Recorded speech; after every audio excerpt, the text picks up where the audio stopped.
semua asalnya kata engkong aneh katanya udah ada zaman Belanda katanya buat orang gedean dulu ya deh, orang gedean. Kan sekarang kan siapa aja kan bisa nikmati sekarang.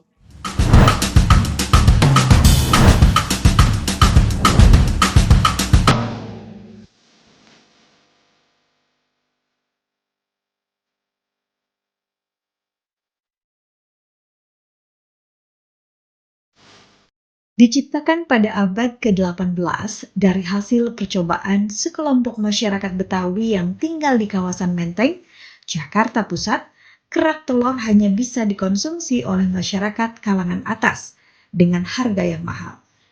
Kini kudapan legendaris kebanggaan warga asli Jakarta yang semakin eksis itu bisa ditemui di sudut-sudut ibu kota Jakarta dengan harga terjangkau dan dinikmati oleh semua kalangan. Kerak telur. Ya, kuliner ini memang menjadi salah satu kudapan yang disukai oleh masyarakat Indonesia. Bahkan olahan berbahan dasar telur ini menjadi salah satu makanan legendaris di Indonesia.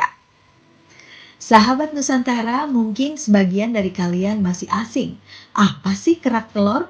Nah, sahabat, kalian harus tahu nih, makanan legend kebanggaan warga Jakarta yang masih eksis hingga saat ini. Ada beberapa ciri khas kerak telur yang membuatnya menjadi makanan yang wajib dicoba. Walaupun berasal dari ibu kota Jakarta, namun cara penyajiannya masih sangat sederhana dan tradisional hingga saat ini. Kerak telur memiliki sejarah panjang di Indonesia, terutama dari kawasan Betawi di Jakarta. Awalnya, masyarakat Betawi menciptakan kerak telur secara tidak sengaja pada abad ke-18 ketika sedang bereksperimen dengan bahan dasar kelapa. Konon katanya pada zaman dahulu di wilayah Jakarta banyak pohon kelapa yang tumbuh. Kemudian buah kelapa ini dimanfaatkan oleh masyarakat Betawi untuk diolah menjadi kudapan yang akhirnya disebut kerak telur. Kerak telur di masa itu hanya bisa dinikmati oleh kalangan atas dengan harga yang mahal. Kemudian pada era tahun 1970-an, masyarakat Betawi mulai memberanikan diri untuk menjajakan kudapan ini di sekitar Tugu Monumen Nasional atau Monas. Pak Awi, salah satunya, pria berusia 50 tahun ini sejak di usia 12 tahun, beliau sudah ikut berjualan makanan legendaris ini. Beliau adalah generasi kedua dalam keluarganya yang melanjutkan usaha kakeknya yang lebih dulu menjual kerak telur di Jakarta. Pastinya sudah sangat terampil dan pandai dalam mencicipi rasa kuliner jadul ini.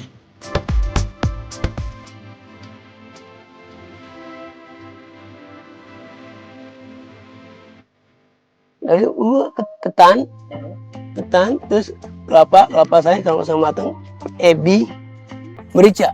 Cuma kalau sekarang bahkan ke sasa, berubah rasa. Itu kan ebi, dia kan orang sih pakai udang rebon. Saya ebi malah. Pertama ketan tuh kita rendam semalaman biar cepat matang. Ketan kita matangin dulu, matangin penggorengan. Kalau udah matang, taruhin kelapa sangrai, ebi, merica, baru telur. Kalau udah matang, pakein kelapa serundeng, bawang. Ada juga kalau orang minta pedas tuh, minta pedas irisin cabai rawit. Tapi sekarang orang bahkan pakai cabai bubuk. Karena harga yang tidak terjangkau oleh kalangan kelas bawah, kelezatan kerak telur seringkali menjadi makanan mewah dan eksklusif untuk para petinggi di masa itu. Dan uniknya nih sahabat, pedagang kerak telur seringkali menggunakan baju sadaria yang merupakan pakaian yang sering digunakan oleh para jawara Betawi saat itu. Baju sadaria itu sendiri terinspirasi dari budaya Tionghoa yang memiliki tampilan seperti baju koko berkerah Shanghai. Namun hingga kini masih banyak dijumpai pedagang kerak telur yang masih menggunakan baju sadaria. Tuan sekarang baju tuan, baju koko, batik, baju koko, baju koko Betawi, pangsi enggak, baju koko pakai tuan selendang, pakai tuan, tane batik. Semua asalnya kata engkong aneh katanya, udah ada zaman Belanda katanya, udah ada. Itu kata engkong, katanya buat orang gedean dulu ya deh, orang gedean. Kan sekarang kan siapa aja kan bisa nikmati sekarang, ini sejarahnya. Orang gede, orang gede-gedean gitu, Kayak demang-demang begitu dulunya kan. Bangsawan dulu kan. Di sini makin merakyat, alhamdulillah. Ke rakyat. Di kota asalnya, Jakarta, masih banyak pedagang kerak telur menjajakan jualnya di sudut-sudut kota, di pinggir jalan Jakarta. Bahkan kerak telur selalu ada di pesta-pesta rakyat di Jakarta. Dan biasanya nih sahabat, kudapan ini baru dimasak atau dibuat ketika ada pembeli, agar pembeli dapat menikmati sensasi hangat campuran telur dan bahan lainnya. Walaupun terbilang makanan yang legend, kerak telur masih mudah untuk ditemui. Hal ini menunjukkan betapa kuatnya ikatan antara kerak telur dengan sejarah dan budaya Betawi yang sangat kental. Dan seiring berjalannya waktu, masyarakat Betawi mulai menjual kerak telur dengan harga yang terjangkau, sehingga bisa dinikmati oleh berbagai kalangan masyarakat. Kalau ayam 20, bebek 25. Biasanya satu porsi bisa buat 2-3 orang nggak sih? Bisa, 4 orang bisa dipotong 4. Bahan-bahan yang digunakan untuk membuat kerak telur terdiri dari bahan utama, yakni telur dan ketan. Ditambah bahan pelengkap lainnya, yakni ebi, kelapa parut, bawang merah, bawang putih, cabai merah, lada, kencur, jahe, dan sedikit gula dan garam yang dihaluskan. Sahabat, ada rahasia nih. Selain pada bahan bumbu, aroma kerak telur akan menjadi lebih harum kalau arangnya menggunakan arang kayu rambutan. Selain dapat menstabilkan suhu api untuk menjaga proses pembakaran, ternyata menggunakan kayu rambutan ini bau asapnya lebih enak. Wah, pantas saja ya, selalu menggugah selera. Cara membuatnya yang cukup unik membuat pembeli tidak beranjak untuk tetap menunggu dan melihat dari dekat cara membuatnya. Keunikan kerak telur ini ada pada saat memasaknya. Setelah perpaduan antara ketan, telur, dan bumbu lainnya dimasak hingga garing, wajan di atas tungku kecil akan dibalik ke arah arang saat adonan kerak telur itu sudah setengah matang.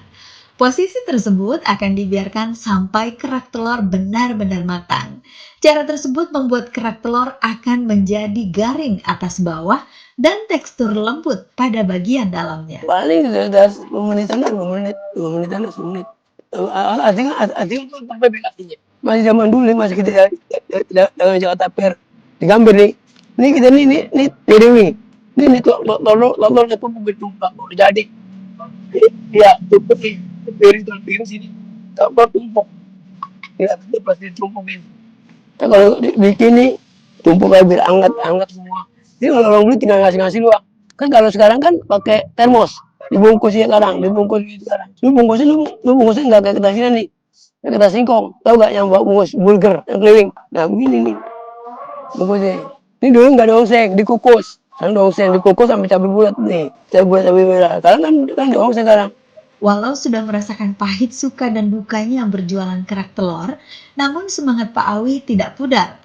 Bahkan pria Parubaya ini merasa bangga bisa melestarikan kuliner legendaris kebanggaan warga di tanah kelahirannya, Jakarta. Berapa? Iya, banyak. Mana pedagang takut. Pedagang saya tuh nggak mungkin orang Betawi semua. Kalau pendatang Betawi, bukan sih nggak di orang berarti sama. Kalau pendatang pedagang yang luar, ini baik juga pendatang. Iya, saya pengen buat maju lah, buat jadi makanan tradisional, makanan tradisional Betawi. Kalau ada acara besar diundang gitu, jangan cuma kita di dalam negeri aja. Pengen luar gitu, harapan semuanya semua pedagang rakyat, semua pedagang rakyat pengen. Jangan dikenal di luar negeri, yang luar dalam negeri, luar negeri. Semangat untuk melestarikan kuliner kebanggaan warga Betawi ini juga datang dari kalangan generasi muda.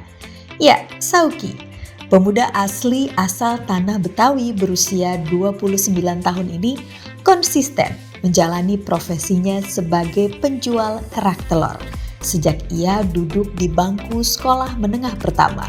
Selain ingin meneruskan usaha orang tuanya, sebagai anak bangsa, Uki, sapaan akrabnya, merasa tergerak untuk ikut mempertahankan dan melestarikan salah satu ciri khas Betawi yang sangat dibanggakan. Karena saya ingin melanjutkan usaha orang tua saya. Karena saya ingin meneruskan cinta rasa budaya Betawi ini supaya tidak menghilang pada zaman-zaman sekarang. Karena kan saya kan sebagai putra Betawi, supaya ingin meneruskan, melestarikan hak-hak budaya Betawi.